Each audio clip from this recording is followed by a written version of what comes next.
Hi, Riccardo. Thanks so much for joining today to talk a little bit about your work, and obviously specifically in relation to the Convention on Cluster Munitions and humanitarian disarmament.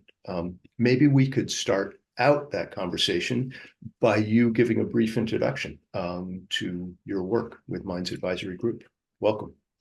Of course. Thank you very much, and good morning, everybody. Thank you for having me from here and for this invitation and this great initiative. That, like you said, my name is Riccardo Labianco. I'm an international lawyer specialized in the link between disarmament and human rights. And I'm the international policy manager at Minds Advisory Group, which is also known with this acronym, MAG, which is going to be the one I'm going to use throughout this interview. My work in MAG consists in coordinating MAG's engagement with international policy settings and fora, bridging our programs around the world with international fora where international policy and law are made. By doing so, I contribute to MAG's efforts to link the needs and views of the people we serve to the room where international policy and law are made, as well as making sure that our programs stay up to date with policy and lawmaking dynamics and are able to interact with them. In fact, for MAG, it's very important that the policy that it's on at all levels is not only characterized by a widespread and comprehensive process, which is not only centered in Geneva or New York or in our capitals, but it's actually a truly multilateral policy and lawmaking process, and which is informed by the views and the needs from the different areas of the world. Because it's good to have a common policy and common rules, but it's also important to remember and remind that those norms and rules needs to be adapted to the specific context, the needs and the views of the people all over our international community. I'm very honored and humbled of working in this role, as the needs and views of people and communities, like I said, the peoples and communities that are affected by active conflicts or their legacy are central to humanitarian disarmament. Thank you. Can you just really make concrete the interconnectedness of the Convention on Cluster Munitions with international humanitarian law and humanitarian disarmament? You just mentioned, obviously, affected communities. So can you speak on that? Yes, sure. Let's say that there are different regimes that are specifically aimed at protecting people from the harmful effects of weapons during, after, and before conflict. So throughout the whole, what we can say, the conflict cycle.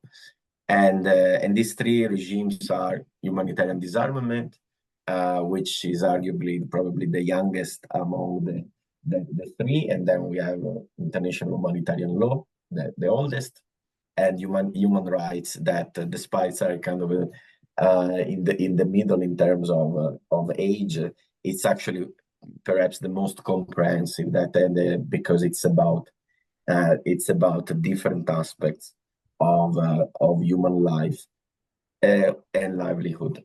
What is interesting, I think, is that the fil rouge, the red thread connecting all these regimes, is the idea of humanity and the conditions of being human. And what we saw initially in international humanitarian law as the oldest of these three regimes is that it's rooted in an idea that is also true for all the other three regimes, that despite the circumstances, there are conditions that needs to guarantee life, livelihood, and dignified life for people and communities, despite what's happening in their surrounding. And personally, I see IHL as something that is like IHL is only applicable during an active conflict and aims to protect civilians and other protected categories, such as wounded people, in the darkest hours. So IHL is critical to limit the violence of conflicts by making sure that civilians are not targeted, that armed force is limited, and that indiscriminate weapons are not used. Indiscriminate weapons such as, for example, cluster munitions. However, IHL, and this is important, like as I stressed at the beginning, is applicable only during active conflict and is the bare minimum in times of active hostilities. Humanity is then further protected by considerations linked to human rights, which outlines a more comprehensive profile of what being human means. So it's not only about, it's really about the conditions of what the conditions of dignified life, including, for example, the food security, the access to healthcare, access to education, and interestingly, human rights and humanitarian disarmament also apply after the end of the hostilities, when it is time to address the legacy of the conflict, such as the contamination caused by explosive ordnance and its effects. At the same time, like before a conflict, all the three regimes apply. And when it comes to issues related to humanitarian disarmament, they are all informed by a preventative function, that is making sure that the impact of weapons on people's and communities' lives and dignity is minimized, or if possible, nullified, if a conflict will resurface, will start again. Wow, so many questions that you've just raised that I want to dig into, but I'll go to the first one at the top of mind. Yeah, I mean, you just mentioned, in the time in our darkest hour, humanity, and I think, unfortunately, many people would say certainly the UN Secretary General has said, many humanitarians say we are in a very dark hour in terms of the number of conflicts we're seeing globally, et cetera. And the imperative of IHL to really protect us all, and to have universal buy-in to this notion to protect us all. I want to go back to that, but the second point, or a second point that you've just flagged, very interesting in relation to the conventional cluster munitions. Yeah, the sort of during, before, and after. So the IHL, the preventative part of it, the direct and the sort of human rights part of it, in terms of, you mentioned food security, right to health and safety, these things. Can you speak to then the direct relevance of cluster munitions use, its legacy and mitigation to peace and development specifically? So some of the rights aspects that you've just referred to. Absolutely, and I see the connection with what you were saying. So let me take a few steps back to that answer. For me, and this I think we need to always be clear, especially within the civil society, humanity is the constant reminder that there is an intrinsic link among all human beings, which goes beyond the divisions created by a conflict of armed violence. So let me say that sometimes with the technique, when we are kind of busy with the technicalities, we all need to be reminded that that's the point. And I'm going into development as well, because I feel that, again, it's also connected with the fact that what I just said, it's connected with the fact that it's unfair, and it's a matter of injustice in this case, that we have peoples and communities whose lives and livelihood is affected by active hostilities or legacies. And that sometimes legacies can also be very deep into the past. So we're not speaking about a few years, we're speaking about decades. And I think the interesting underpinning concepts of the Convention of Cluster Munition is that we need to have we cannot see an international community divided among states that are able to develop in safety and in peace, and states that still suffer from violence and the effects of armed violence and hostilities. So for me, something very important is that little two words in Article 1 of the Cluster Munition Convention that says three words actually, sorry, in any circumstance. In any circumstance. That is exactly what you mentioned earlier. Earlier, I had to unpack with the before, during, and after, but I mean, we can use one word by saying always. Okay. So that's very important, and then because it actually basically say we need to create a community, an international community where these weapons do not exist, and we need to engage for. I mean, we need to work towards that ultimate goal. So, what the link? Another interesting link with the development is the fact that the cluster munition, the Convention on Cluster Munitions, explicitly also highlights the fact that these weapons do not only have a destructive and lethal effects on the point of use, but they have long-term impact on the development of people and communities, like I said earlier. So it's not an issue of only of the time of the active hostilities, and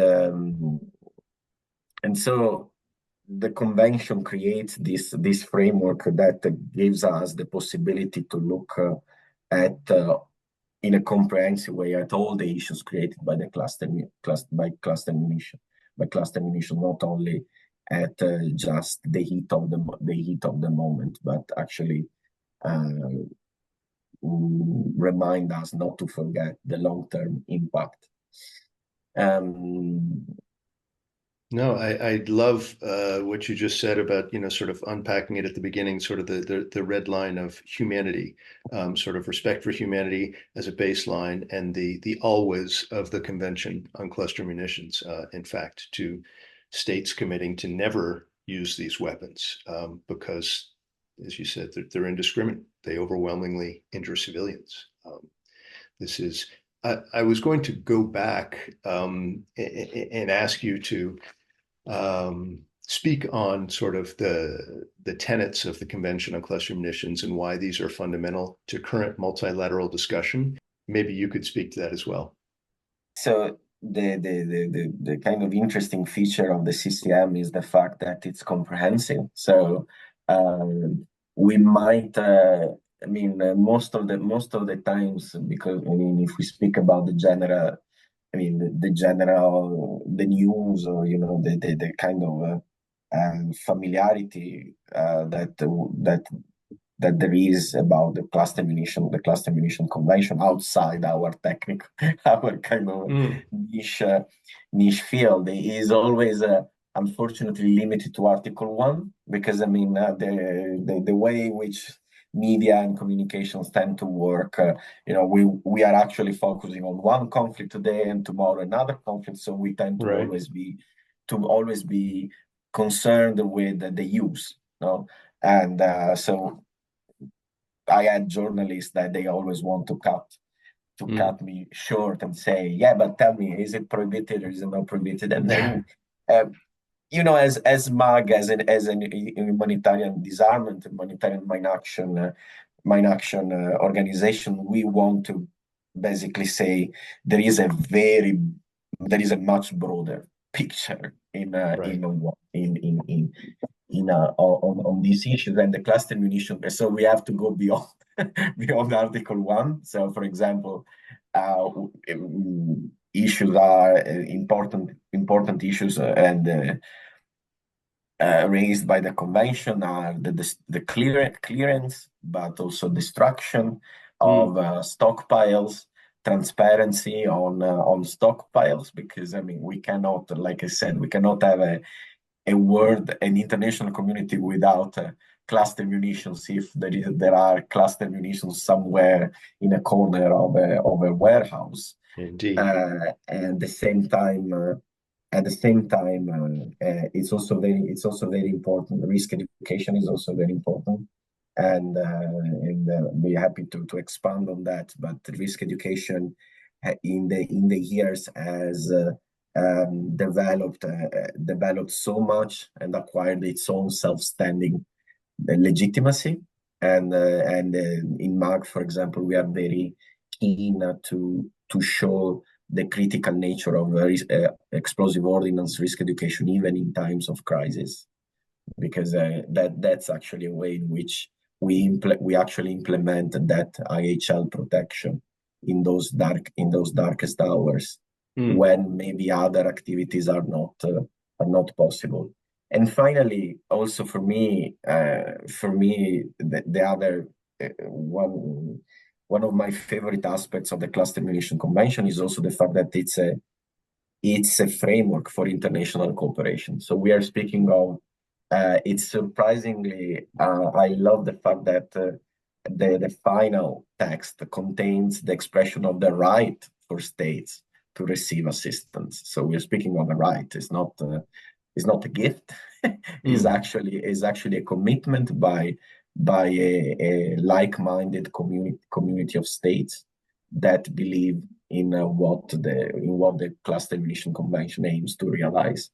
And so this is very important for the dynamics of the cluster munition, that we are not that is also connected with the fact that it's important to, like I said at the beginning, it's important to consider the context, the specific needs and views of national authorities, and why national authorities might not always look like to be able to fully implement the Cluster Munition Convention. But if we look in a more granular way, we will see that it most of the times is a matter of supporting the development of sustainable national capacity, both at national authority levels, but also with local civil society, because I mean, it's about humans, and this is a convention that should be owned not only by national authorities, but also by single individuals and communities, in my view. I really appreciate that comment, what you just said in terms of the right of states and communities to live in a world free from cluster munitions, basically, and to not be impacted by these horrible weapons. You also mentioned something, you mentioned the incredible work that's been done by MAG and others in risk education in terms of mitigating this terrible risk. And a piece that we haven't had time to get into on assistance to victims, which of course is another fundamental piece of the convention and of your work, MAG's work. So with that said, maybe you could share in closing about the recent work on risk education and some of the research that you've been involved with in Lebanon, for example, or elsewhere for that matter. Absolutely, thank you for asking this. I was very happy, and I'm very happy because I mean it's an ongoing research project to be one of the co-lead in this research project about the contribution of humanitarian mine action to food security. And food security, in a nutshell, is the condition for people to be able to procure adequate quantity of quality food aligned with their own dietary and needs and preferences. this was a work that really kept actually kept the communities, the people, and the communities' views at the center of the work, because what we realized that it's when it comes to food security, again linked to human security, and which again linked to humanity. What does it mean to be human? It might mean different things. I mean, there is a shared core in that, but then the contexts are always different. And so what we did was to have a series of 26 interviews. So we had a qualitative research work, and asking through semi structured interviews, we asked different people in a position in a different way in the food system of the country, and we asked them both about the impact of explosive ordnance contamination on their food security, but also the benefits of humanitarian mine action to their own food security. I invite all all the listeners to go on our website and read the report. That is actually it's the preliminary findings. So we will have a second report, which is going to be more analytical. But what the interesting part of the first publication is that it's really a compilation of the trends, of the answers that we received from these people. And we looked at the whole food system. So we didn't only look at the direct immediate impact on people receiving cleared land, that it becomes safer, that it becomes safe again. But we looked also at what is the impact of humanitarian mine action to the market, to the supply chain, eventually also the final consumers, maybe even in the cities. So, and there were a lot of interesting. We appreciate a lot of different dynamics in which mine action interacts, producing a series of cumulative positive effects. Very quickly, a few examples.